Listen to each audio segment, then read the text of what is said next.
Praise the Lord. I welcome you all in the precious name of our Lord and Savior Jesus Christ.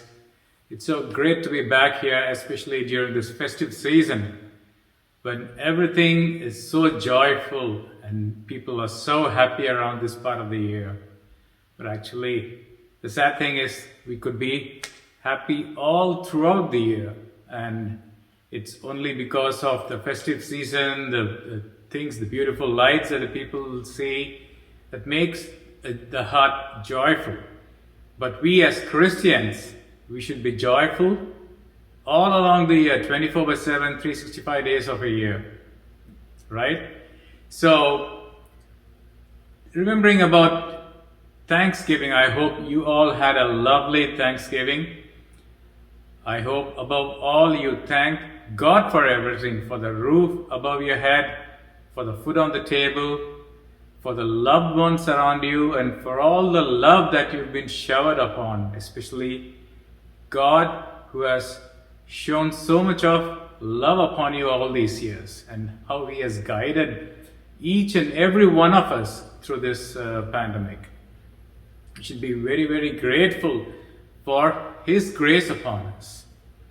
And during this festive season, how thankful are you to God? Let's not forget God. Even the Bible, from the first book of Genesis to the last book of Revelation, it's all about Jesus. It starts with Jesus, ends with Jesus. So it's all about Him. That's what we've been created to glorify. It's all about Jesus. And how much have you been thankful to God for all the things that He has done, not just on the cross, but for each and every breath of your life, for each and every day of your life, for all your little joys and the fun, the happiness that you have with your family. Unknowingly, it's all coming from above, because all good things come from above. And devil is there only to steal your happiness, to destroy and kill. So forget about the past, forget about all these things. We should be thankful for all the things that God has done to us. So, how is that some people are more thankful, some people are less thankful to God? It's all about the revelation that the Holy Spirit in you brings forward about God unto you. Okay? It's all about the revelation that He brings about God. So, the bigger the revelation, the better your relationship you have with God. The more you dwell in the Word of God, the more you pray, the bigger is the revelation. And bigger is your picture of God in your heart. And that's when you thank more. And smaller the God, the less thankful you are to God. And it all depends about you spending time with God, having that relationship with God. And it's only at the altar that we have the revelation of the Holy Spirit. Our altar is our prayer closet, where we kneel down and submit ourselves unto God and pray unto Him and submit ourselves unto Him. And that's when He reveals Himself to us, because only when you seek Him, you'll find Him. And when you have the thirst in Him, that's when He will reveal Himself unto us. Obviously, when you want to seek, the thirst that you have, it's all through the Holy Spirit only, because nothing is from the flesh. Anything that comes out of the flesh is selfish, has got some motives, and it's only through the Holy Spirit that the thirst that you have for God is pure, because He intercedes for you. He intercedes for you in all your prayers, in all your lives. And He represents Jesus in your life. Okay? So that's how it is. Thanksgiving, let it be a real thanks unto the Lord, who has given us life. And it's because of His life that He has breathed into us, that we are able to enjoy this life. And we are able to experience Him through the joy and the peace that is there in our heart. Now, to submit ourselves unto God, we will go through a few examples from the Bible. Basically, the best example or the role model would be none other than Jesus. So, going back to what we talked about a couple of weeks ago, we talked about obedience, like how Saul was disobedient and how he had to pay, and how God's wrath came upon him. And what Samuel had said in 1 Samuel 15 chapter 22nd verse, and Samuel said, "Does the Lord delight in burnt offerings and sacrifices as much as in obeying the Lord? To obey is better than sacrifice, and to heed is better than fat of rams." So nothing like obedience and submission, obedience to the word of God and submission to the authority. They are any day better than the sacrifice. That's what Samuel says. And that's where Saul had failed and David had reigned supreme on that. He even didn't kill Saul when he had a chance to kill Saul, because he knew Saul was anointed by God. So he respects the authority and he knows his position where he stands.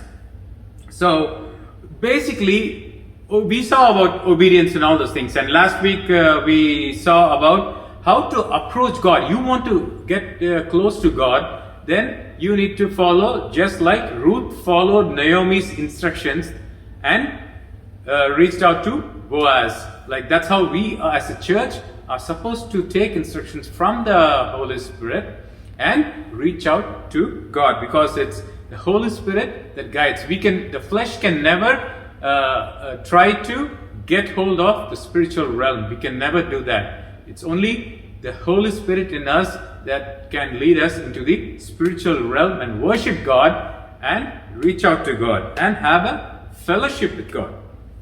So to stress more about submission. Now submission and obedience are two ends of the authority. If you measure it with a yardstick called authority, obedience and submission are must. They are two ends of that stick. Okay, you need to be obedient to the word of God, and you need to be submissive to the authority. Without these two, we can never be a disciple. We can never be a follower of Christ, and we can never be having a fellowship with God. Now, let's stress more about submission. Let's go to the scene in Garden of Gethsemane, where Jesus is going and praying. Just imagine if Jesus had to pray to his Father, how much more should we have to be on our knees praying and let the Holy Spirit intercede on our behalf. See how much of help do we need from the Holy Spirit. So Matthew 26th chapter 39 verse says, "And he went a little farther and fell on his face and prayed, saying, O my Father, if it be possible, let this cup pass from me. Nevertheless, not as I will, but as thou wilt." Now, obedience comes when you take the self out of the picture. You need to forget about yourself. Only then you can be obedient to God. If you're not obedient and then you have all about your desires, that will come forth and you will be obeying your flesh, and that's when you fall. Now in this case, when he was praying, he knew what was coming forth. He knew the crucifixion, he knew the pain, the blood that he has to shed, the pain he has to undergo. Everything was there right in front of him. And he prays, obviously says, "Let this cup pass from me, nevertheless, not as I will, but as thou wilt." Now at this point of time, when he's talking about the cup is nothing but the cross, the crucifixion, the pain that he has to undergo. This cup pass from me. At this point, now Jesus, when he said, he knows everything. Obviously, he's God in the form of a man. Now, when he says the cup, let this cup pass from me. He's saying because of the pain that he's seeing that is coming forth, the crucifixion, the cross, and all those things. But then he realizes, that is not my will. Let your will be done. So at this point in the will, what is God's will first of all? Now a king, when he opens his mouth, the words that come out of his mouth becomes a law and everyone has to obey. And the same way God the Father, when he says, son, you have to go die for redeeming the sin of mankind, obviously Jesus had to obey. Now when you say a prayer, now how will you know God's will? Now you will know God's will only when you spend time in the prayer, because it's only in the prayer that God's will become our will. Because we have covered that earlier in the how to get closer to God, how to walk with God, how to have a fellowship with God. We have to leave the fleshly realm, get into the spiritual realm, obviously with the help of the Holy Spirit, and the Holy Spirit intercedes on your behalf and takes you into that spiritual realm where your will becomes, God's will becomes your will, His thoughts become your thoughts, your flesh falls apart, and you are one in Christ and Christ is one in you. I in them and they in me. Okay? So that's what happens. So if at that point, what happens, and in case of Jesus, that cup, the cross and the crucifixion and the pain, now became, he knows God's will. So that became one with God's will. Now God's will is the ultimate authority. Now before he could realize that he was saying, let the cup pass from me, at that time the cup and God's will were two separate entities. But when he realized, no, it should not be my will, it should be God's will, that's when both have become one. Now the cross is altogether a different thing, nothing to do with God's authority. Okay, now but because God the Father wanted Jesus, it was His will that He drinketh from the cup. That's when the cup and the crucifixion, the suffering became, and the God's will became one and the same. That's when He realized that He has to die, and it's not His sacrifice or anything that is more important, but it's God's will. And that's when He gets up and decides to go ahead. In John 18 chapter 11th verse it says, then Jesus said unto Peter, put up thy sword into the sheath, the cup which my Father hath given me, shall I not drink it? See, He doesn't have to die that way, but because it is God's will, He embraced it. Okay, so He said, let us keep going and let's go what is, to fulfill God's will for Him. Now here the Lord was upholding the authority of God, because it was God's will for Him to die. And Peter was like, when he cut off the ear of the soldier, when Judas came and kissed him and identified Jesus, so he didn't want any blockade in fulfilling God's will. His heart was with God, and he completely obeyed God's command, and he completely submitted to God's authority. And just like in Matthew 26 chapter 46 verse, he says, rise, let us be going, behold, He is at hand that doeth betray me. He's talking about Judas who comes and betrays. He knows what's coming. Now, until and unless you spend time in prayer and know the will of God, you cannot submit to God's will.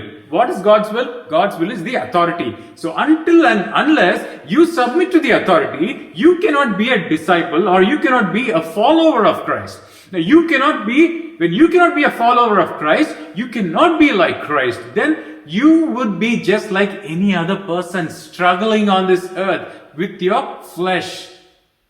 So you want to know, you want to be a true Christian, you want to be a follower of Christ, you want to be like Christ, then you need to be on your knees praying to God and reading the Word of God. Again, here, what we see is Jesus, he's not glorifying his sacrifice. He's not now the earlier, the cross and suffering and all those things where he was thinking about that. But once he knew, when he realizes God's will, all this suffering and cross and everything gets subdued. That's of no importance at all. So for him, sacrificing himself is not bigger than fulfilling God's plan, God's will for him.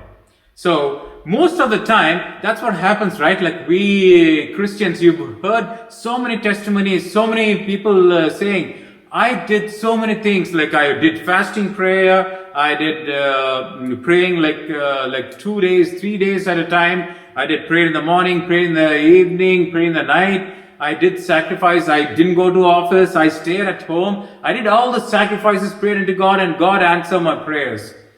Now at this point of time, the person or the testimony is only glorifying self, which is coming from the flesh. And it is not glorifying God. All such acts and all such testimonies are of no use. Because it's following the principle of Satan. That's what the Satan wants. He wants you to glorify the flesh and less glorify God. And that's where the rebellion is born. Slowly the rebellion takes place. Now you slowly replace God with self. You start glorifying yourself. You want people to praise yourself. See, this is what happens, right? Now, when I speak the word of God, if I am drawing attention to myself, it's of no use. I should be drawing attention, your attention to Christ Jesus and no one else. If I am not able to achieve that purpose, then my works are of waste.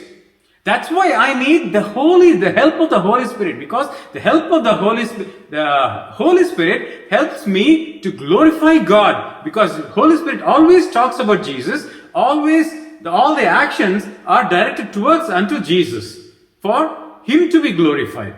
So, when even in the church also, when people sing, like when the worship is happening, when the service is happening, if the attention is diverted, the viewer's attention, if the worshipper's attention is diverted to anything else other than Jesus, that worship, that service is of no use at all.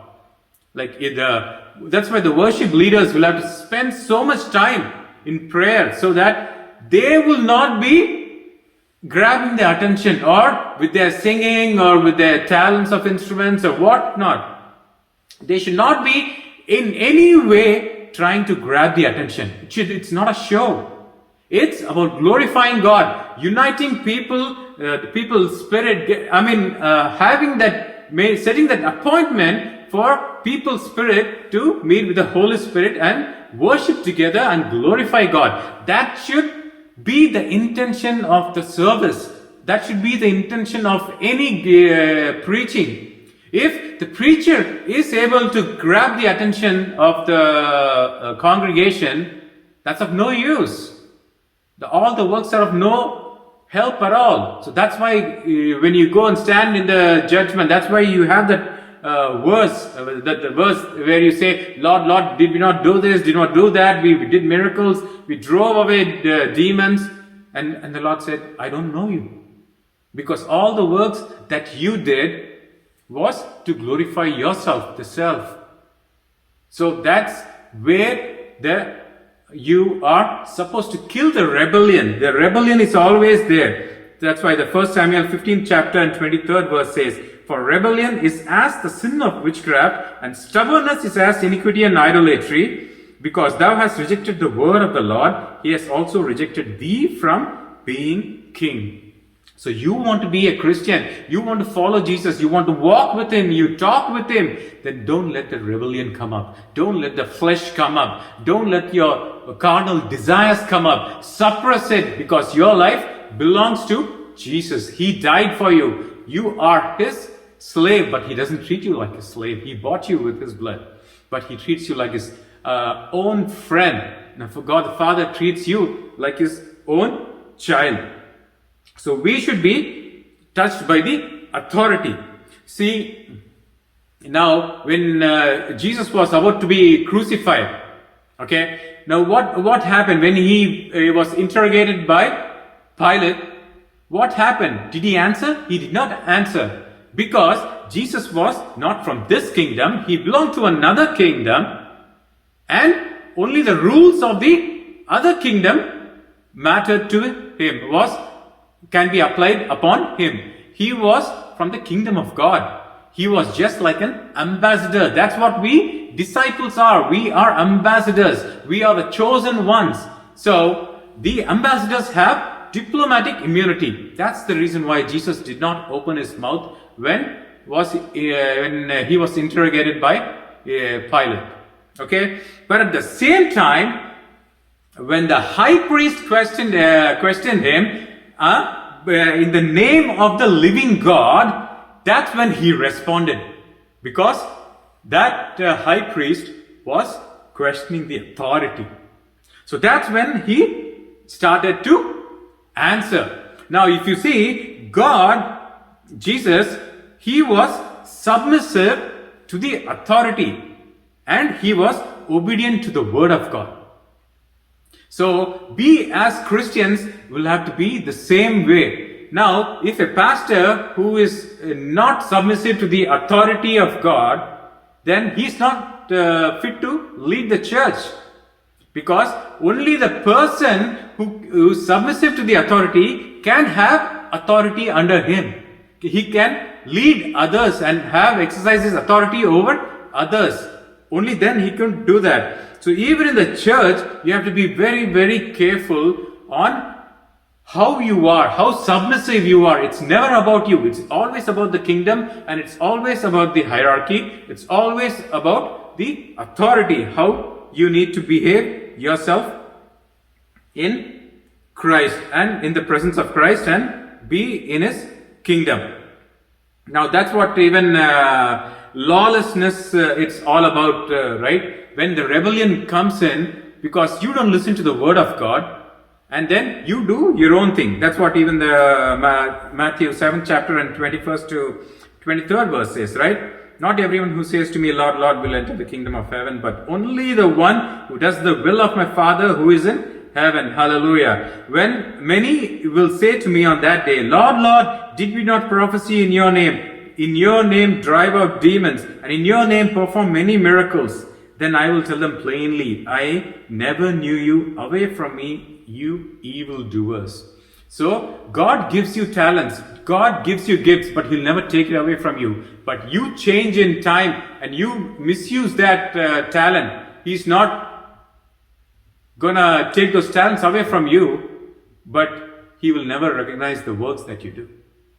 He says, you evildoers. Obviously, it's the lawlessness in you, the principle of Satan, that is driving you to do certain things. Now, for this reason, God considers it to be lawlessness.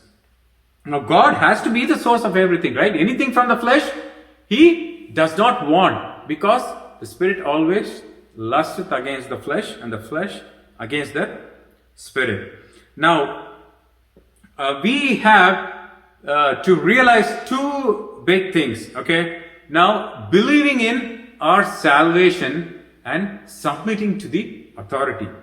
Now, 1 John 3rd chapter and 4th verse, it says, whosoever committeth sin transgresseth also the law, for sin is the transgression of the law. So anything that you go against the law is obviously you are committing transgression. Now in God, what God in the Bible, what the Bible says is trust and obey. So you need to trust and believe unto salvation, and you need to be submitting to the authority.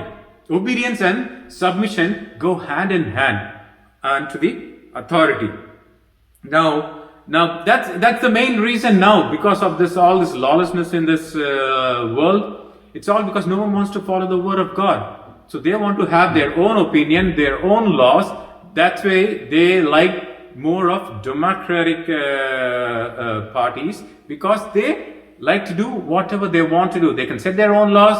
Okay, they can have their own rulings. They can have all the freedom to commit a sin. Obviously, being in the kingdom of God, you want to be a Christian, you want to be a follower of Christ, you can never be on your own. You got to belong to the kingdom of God. The kingdom, the word of the Lord is your command, and you need to obey and be submissive to the authority under all circumstances. So that's what you will have to be.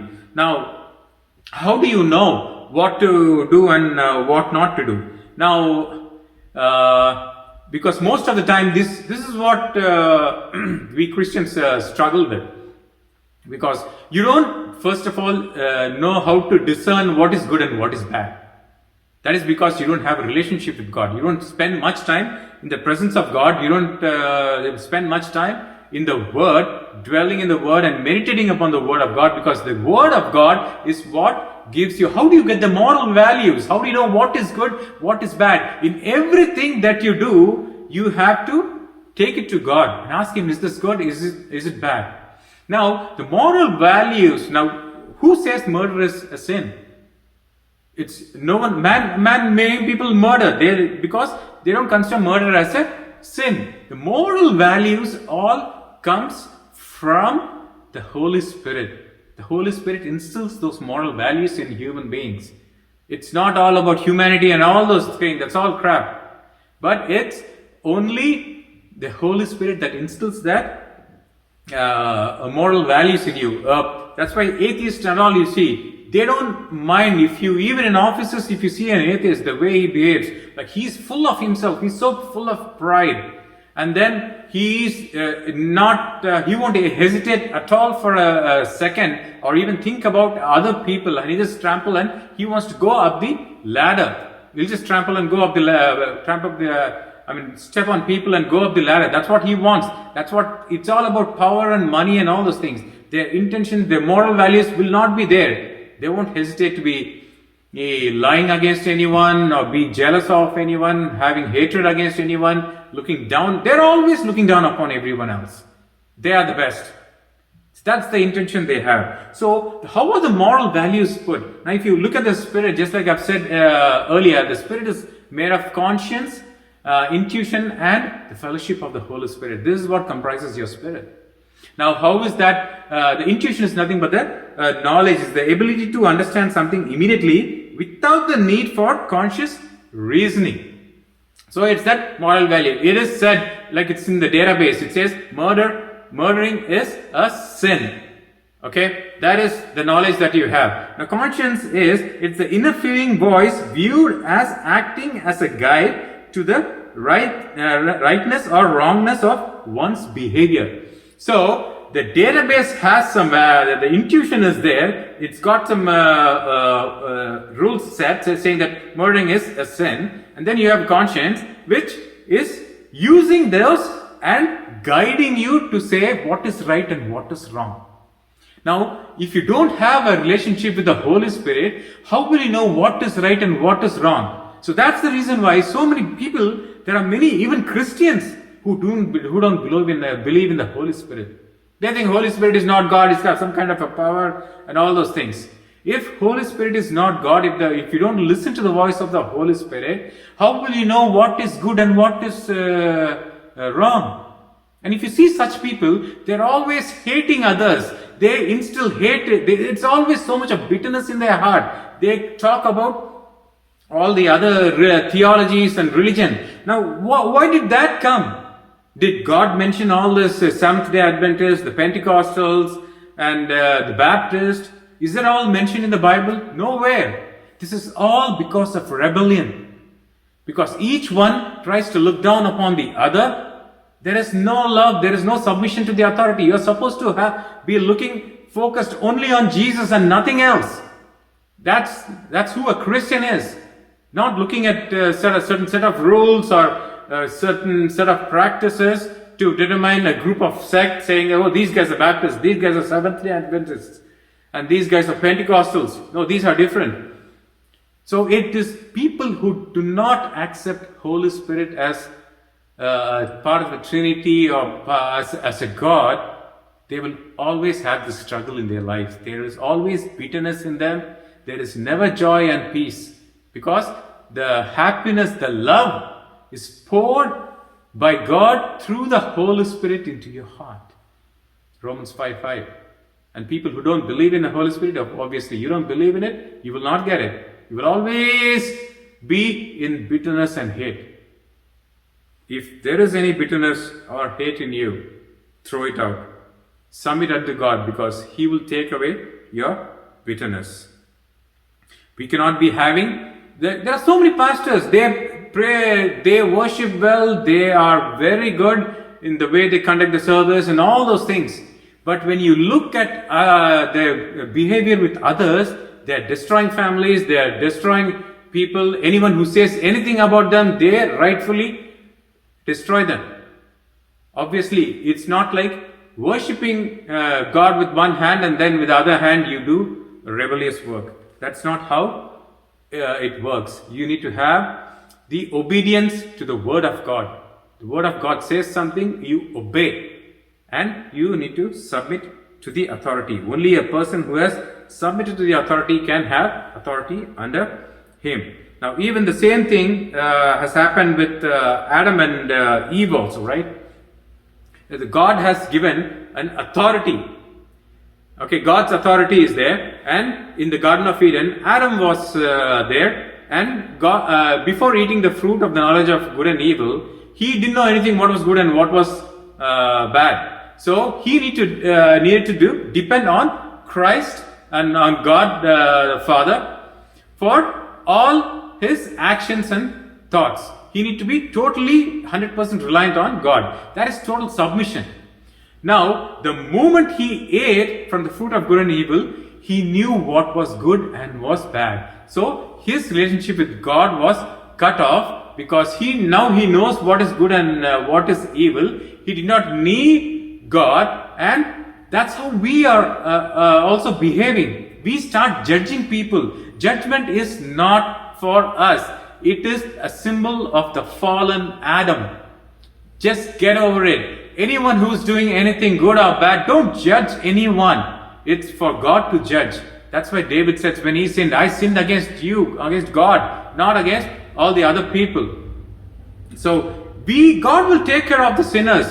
We just need to be concentrating on Jesus and worshipping Him. So here we have God, then we have Adam, and then Eve. So the hierarchy is like father, Adam, and Eve. Wife submit to the husband. Husband submits to the head of the family, the head of the church. That is Christ Jesus. Jesus is the head of the family. So first Eve took that fruit. She not only disobeyed God's command, she also invalidated the authority that she is under. You need to submit to your husband. All the wives need to submit to your husband. But it also depends on how the husband is. If he's not following the word of God, if he's not a proper Christian, he's asking you to do bad things, you have every reason not to obey him, because he's asking you to do things that is contrary to the word of God. Now, Eve, that's what she not only disobeyed the command of God, but she also overthrew the authority that she was supposed to submit to Adam. And Adam also did this same thing. He ignored the authority that he was under. So basically, once you have the rebellious spirit in you, and you disobey the word of God and overthrow the authority, then you are bound to go down. And all your sufferings, problems, everything will start, because that opens the door for the devil. He's there only to kill and destroy, not to hug you or welcome you. It goes down very fast. And all the work that you need is to be out of submission. Everywhere that you go, even if you go to a church, you need to recognize the hierarchy. As a king, as a person belonging to the kingdom of God, as a disciple, you need to be immediately identifying the hierarchy of authority. Whom should you come under to. Take the example of a cop. He is not more educated than you, but because of the authority that the government has put in, you are basically obeying what he says. So wherever you go, like you go to a meeting, you go to a bunch of brothers and sisters are gathering in a house, you immediately recognize where your position is, where your authority is. Like if you're the eldest, you're the authoritative one, you have to lead the prayer, do worship, whatever you have to do. But if there is any other person who is elder to you in Christ and receive the salvation ahead of you, when you recognize the hierarchy, someone is elder to you, then he is becoming the first child of God, then let him lead the prayer, or you should be submissive to that person, respectful of the person. So you need to recognize that's how we are supposed to be as one body in Christ. We are supposed to recognize ourselves, our position. See, until and unless you recognize the God's ultimate authority and your authority on earth, you can never be blessed. See, there are many families. Your employer, take your employer. He is not he may not be a Christian, but he could be from any other religion. He could be a very rich person. He has employed you. God is using him to provide you the income, the food on your table, the salary, and to satisfy your desires. He is using you. So he is the authority that he has placed above you. Many times God will put in a situation where he will try to test you on your authority. There could be bosses in your office whom you think they are not useful at all, but still he is your boss. You need to submit to the authority. If anything is being done that is being done is wrong, you need to politely talk to him and not go talk behind his back and try to bring your boss down so that you can come up. That's the principle of the Satan. So wherever you go, you want to be a blessed Christian, you want to be a blessing to others, you need to respect submit to the authority and obey the word of God. Most important thing, obey the word of God. So that's what I'm here to right or wrong are in God. That's what when Adam fell, that also fell. We started judging our own actions and thoughts. That is not absolutely right. It is against the word of God that you need to compare to find out whether it's good or bad. It is you have to come down in prayer to find out if you need to do something, to find out whether it's good or bad. You have to lean on God for everything, for every action, for every initiative that you take. You need to go to God. It should not be from the flesh, because flesh desires have selfish motives. Take for example, people. There are many churches that have come up. It's so nice to see many churches come up, but there could be some people or pastors having selfish motives, so that they want to have their own area of glorification and all those things. If you do not have the submissive heart, you can never do ministry, and you will only cause destruction. And any person who is seeing from the outside, even a Hindu or a Muslim, another person who is looking from outside will be laughing at us, because these brothers and sisters are not they are fighting against each other. They are not in unison. They are not united at all. So what kind of a God are they worshipping? That's how the question will rise. It's all because we have not submitted to the authority and not obedient to the word of God. When we do both of these things, the Holy Spirit reigns supreme in us. The word of God, it becomes the biggest command in our lives, and there is no turning back from there. You want to be a true Christian? Get onto your knees and dwell in the word of God. Have the fellowship with God. Build the relationship with God. Let the Holy Spirit sit on the throne of your heart. Let him be seated and reign high. Listen to his voice, the gentle nudges, the simple son, the lowest gentleman's voice that you hear from the Holy Spirit. Listen to it, and then God will guide your life, and see how glorious your life is, how victorious your life becomes. No matter what the situation is there in this current world, you might be a widow, you might be a lone person standing, you might have lots of suffering, no money, financial problems, and no money, and in all these circumstances, you will still find peace, you will still find joy, and help will keep coming from all directions. You will never even realize how God can help you, how He will lift you. That's when the faith is built up, and there is no turning back after that. Greater is He that is in me than who is in the world. And the same power that rose Jesus from the dead is within me. It is with that I want to end today's day, to just request you to submit. Don't look at others. There is nothing in this world. We are just passing through. This body is nothing. We just have to lean on Jesus, focus on Jesus, and enjoy the joy, the peace that He really wants to. He is standing there with open arms to hug you. Leave all the bitterness. Leave all the hatred.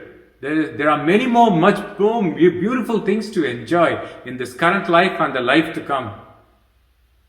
I ask you to spend time with God. He will automatically cleanse. The renewing of the mind will automatically happen when you read the Word, by the washing of the Word. And you will all the time grow more mature, just like Pastor John said last week.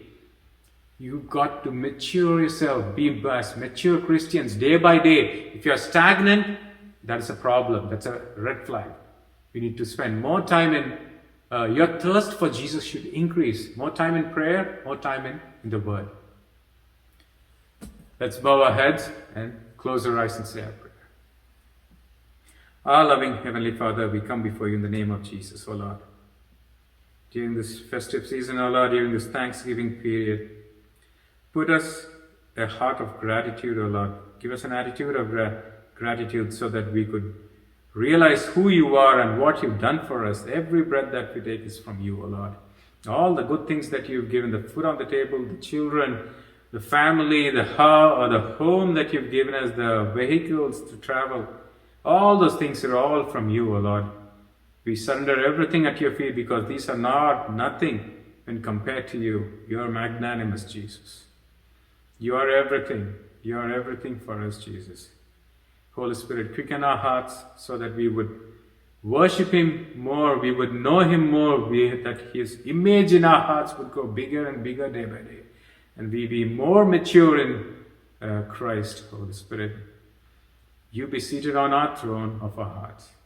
You be glorified along with Jesus, and Jesus along with the Father. We bow before you. We worship you for who you are. And we thank you for whose we are. And we thank you for your love. And for thank you for carrying us throughout this life, even through these sufferings, through difficult situations. Holy Spirit, quicken our hearts and open people's eyes so that people would look at Jesus and forget about all the suffering and all the flesh and throw away all the ambitions of the flesh and would lean on to only worship Jesus. In Jesus' name I pray. Amen. May the love of the Father, grace of the Lord and Savior Jesus Christ, and the sweet fellowship of the Holy Spirit be with each and every one of us. And Jesus, let your blood be upon each and every family. Let them all be under your wings, under your protection. In Jesus' name we pray. Amen. Amen. Enjoy your Sunday and have a glorious week ahead. Bye-bye.